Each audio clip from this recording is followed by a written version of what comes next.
Martin Anselmi, que é um jovem treinador, né? Para muitos, aí a gente vai lendo comentários nas redes sociais, ficou o último trabalho que foi no Porto, né? Ele foi demitido após o Mundial de Clubes, lembrando que o Porto caiu na primeira fase, estava no grupo do Palmeiras e também do Inter Miami, mas o Martin Anselmi, ele foi considerado por muito tempo aí como um dos técnicos mais promissores da América do Sul, né? Ele teve uma passagem como auxiliar também no Del Valle, depois voltou como efetivo, foi campeão da Sul-Americana em 22, no ano seguinte, na Recopa Sul-Americana, com 2 empates e vencendo nos pênaltis o Flamengo no Maracanã, ficou com o título também da Recopa e depois teve este trabalho aí no Porto. Eu conversei com alguns jornalistas portugueses que contestaram esse mau trabalho, disseram muito desse mau trabalho dele no Porto, mas que também ele não tinha as peças suficientes para fazer um bom trabalho pela equipe europeia, né? A gente vive essa expectativa, né, dessa chegada. E, segundo Paulo Brax, ontem em entrevista ao Cláudio Rezende após o jogo, mais uma derrota, desta vez para o Vitória lá no Barradão, Paulo Brax destacando que deseja que o novo treinador não bateu o martelo, não falou que é o Martin Anselmi. A gente sabe como funcionam as coisas no futebol, né? O clube se blinda até a assinatura de contrato, mas será sim o Martin Anselmi e é esperado na cidade do Galo para a reapresentação dos jogadores que estão de folga e voltam a trabalhar na quarta-feira e vão ter esse tempo até a próxima semana, na próxima quinta-feira, quando enfrentam o Cruzeiro, tentando essa remontada aí na Copa do Brasil. O Atlético que perdeu o primeiro jogo por 2-0 e o Martin Anselmi chega com esta deliciosa missão de enfrentar o Cruzeiro com 60 mil pessoas, precisando vencer por 3 gols de diferença no tempo normal. Silvia. Primeiro de tudo, eu acho bom treinador. Eu gosto da ideia de contratar o Martin Anselmi. Eu só não tenho certeza se o momento é o correto para contratar o Martin Anselmi. A gente está falando de setembro. Aliás, setembro não é o momento correto para se trocar de treinador. E a coisa fica ainda mais complicada ou preocupante quando a gente está falando de uma troca de técnico em setembro em que vai haver um rompimento por completo de mentalidade e da parte tática da equipe dentro de campo. Então, tem que pesar isso na balança. Eu gosto do nome? Muito. Acho o Martin Anselmi um cara promissor, inteligente, com ótimas ideias, com fome de vencer. Mas ele chega em setembro para quebrar uma mentalidade de jogo. Martin Anselmi, por exemplo, ele tem uma ideia de jogo muito parecida com a do Milito, que saiu no ano passado. Ele faz uma saída com 3 jogadores, sustentada pelo goleiro. O goleiro participa muito. Pode ser uma saída com 3 zagueiros e um volante à frente, ou 2 meio-campistas, um volante mais um à frente. Ele usa os laterais como alas, jogando pelo corredor externo, bem abertos. Traz para defender com uma linha de 5. Então eu estou falando de uma quebra por completo de ideia de jogo. Um jogo muito posicional, diferente do jogo intuitivo do treinador anterior, que é o Cuca, principalmente quando o Atlético tinha a bola. O Atlético recuperava a posse da bola e fazia um jogo mais intuitivo. Então vai se quebrar por completo uma ideia de jogo. E para se quebrar uma ideia de jogo, para você fazer um jogo posicional, como gostam o Anselmi, você precisa de tempo, você precisa de treino, você precisa de repetição. De peças. E de peças. Ele terá poucos treinos, ele não vai ter tempo para ter repetição, e assim que ele chegar, ouçam bem que eu vou falar. O trabalho do Anselmo, ele parte do princípio do início da construção desde o goleiro. Ele chega e não tem Saravia, e não tem Juan, e não tem Lianco, e não tem Alonso, e não tem Alan Franco. Ivan Roman? Não tem Ivan Roman. Ele não tem 6 defensores. Ele não tem o lateral que pode jogar como um zagueiro pela direita, que é o Saravia. Atuou com ele no Inter. Ele pode fazer esse zagueiro pela direita. O Lianco está voltando de lesão. O Alonso está na seleção. O Roman está na seleção. O Juan não está pronto ainda. O Alan Franco, que é o primeiro jogador à frente da linha defensiva, que vai colaborar muito na construção, ele está na seleção. Para o jogo do dia 11, que é o mata-mata da Copa do Brasil contra o Cruzeiro, ele não vai conseguir trabalhar esse início de construção com os caras que ele vai utilizar. Pelo simples fato dos caras não estarem disponíveis. Pode ser que o Lianco esteja, pode ser que o Juan em determinado momento esteja, o Saravia eu não sei. Acredito que não. Não. Então ele não vai ter peça, ele não vai ter tempo, ele não vai ter repetição. E ele não vai ter amistosos para trabalhar. Eu estou dizendo isso seria com qualquer treinador. Mas com o Anselmi, é potencializada a preocupação por conta da quebra de modelo de jogo que vinha acontecendo e que vai acontecer. E que eu repito, é um treinador com uma ideia de jogo muito semelhante ao do Milito. E com o Milito, o senhor Gustavo Scarpa, que reclamou do Milito quando ele foi embora, ele viveu o melhor momento dele com a camisa do Atlético. O senhor Bernard, que reclamou que estava jogando fora da posição dele, ele não joga no Atlético desde 2013.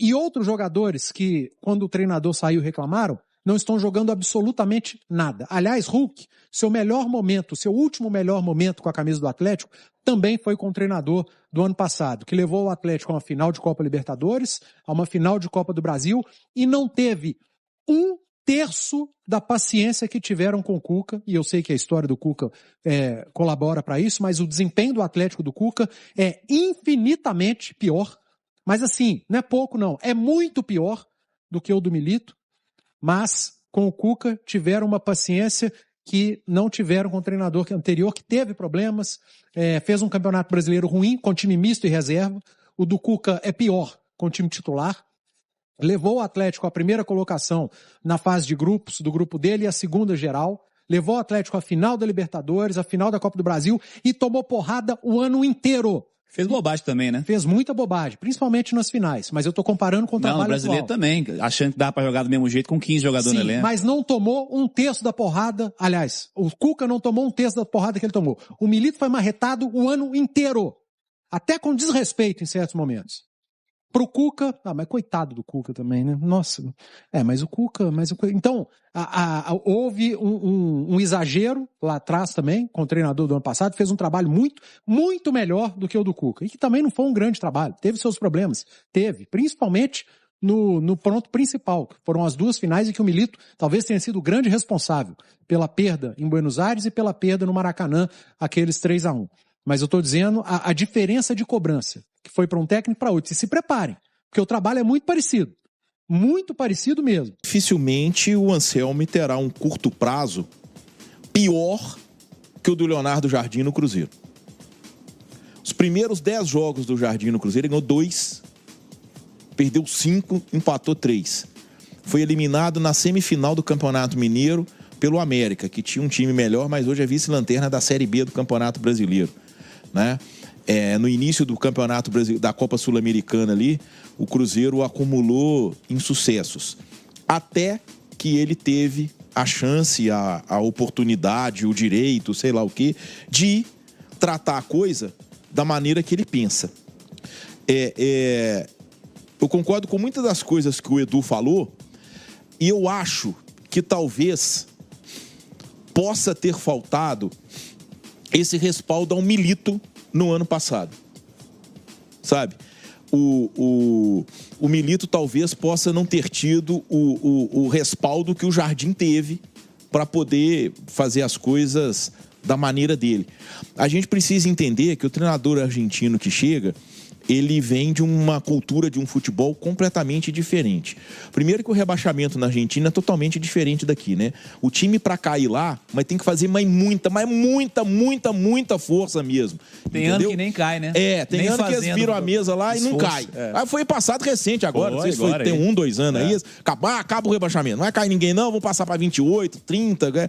E aí, é muito comum, quando a gente ouve o noticiário, por exemplo, né, dos times de lá vindo jogar com os de cá nas Copas, né, de que no Campeonato Nacional, escalou um time reserva do reserva, poupou todo mundo. É comum isso. Na América do Sul inteira, inclusive. Então o cara vem com essa cultura. Uma cultura de jogar menos. E aí o Atlético foi vítima dessa cultura de jogar menos, por exemplo, no caso do Nacho, né? O Nacho não deu conta da maratona do futebol brasileiro. Então, a questão toda passa... O Zarate estourou. Embora o Zarate no Haas esteja bem mal, tá? Não, mas ele tá com a lesão crônica, né? Não, o Zarate ok, a gente fez um levantamento. Mas eu tô dizendo assim, né? O Zarate, depois que o Zarate saiu do Atlético, não aconteceu no Racing, em um ambiente totalmente dele. Não, nem no Atlético ele aconteceu. Porque no espaço ele aconteceu, 2021 ele jogou muito. Mas num espaço de 3 temporadas seguidas, o Zarate perdeu uma por lesão. Tipo assim, ele ficou um ano, como se fosse um ano fora. Isso. 78, 80 jogos fora. Impressionante. Só que eu acho que a questão toda é que passou da hora. Você precisa ter paciência, tá? Você precisa ter paciência e dar o respaldo. Só que aí entra uma situação complicada, né? Porque você fazer isso em setembro, estando a 2 pontos da zona de rebaixamento, por mais que você tenha 2 jogos a menos, mas você não sabe o que vai acontecer nesses jogos, você não sabe se os adversários lá de baixo vão se recuperar. A gente vê um Juventude, por exemplo. O Atlético perdeu por Vitória, Simões. Oi? O Atlético perdeu por Vitória. Sim, tomou 8 do Flamengo e tá na zona de rebaixamento. Então, contar com esses 6 pontos. Não, isso eu falei que há 3 semanas não conta. Isso aí já e o que mais preocupa não é... Eu acho que o que mais preocupa ontem não é nem o Atlético ter perdido pro Vitória. É que o Atlético perdeu pro Vitória bem perdido.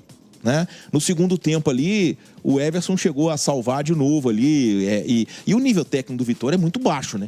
Não dá pra gente comparar jogador por jogador. Então eu acho que assim... Não tem problema nenhum o Atlético fazer uma aposta num treinador de 40 anos. A gente tem exemplos aí no Campeonato Brasileiro da Série A de treinadores jovens fazendo belíssimos trabalhos, por mais que oscile, mas acho que a oscilação é muito mais pela qualidade do time, do elenco, do que qualquer outra coisa. E a gente pode destacar o Seabra, a gente pode destacar o Léo Condé, a gente pode destacar o do Mirassol, o Guanais do Mirassol, entendeu? Carpini. O próprio Carpini, que no Vitória, assim, ficou, mas voltou para o Juventude. Faz milagre. Tá mostrando. Agora, a questão toda é justamente essa. A questão toda é se ter paciência, se dar tempo ao tempo, tá? E agora não é possível, porque a janela fecha amanhã, não é isso? Amanhã a janela fecha. Então, não existe mais chance de chegada e de saída. É isso aí, torcedor do Galão da Massa. Ficamos por aqui com o vídeo de hoje, com as informações dessa segunda-feira, para trazer aí a informação sobre o possível novo técnico do Galo, né? O técnico, será que vai dar jeito na equipe? Vai fazer essa equipe jogar um bom futebol? Deixa aí a sua opinião nos comentários.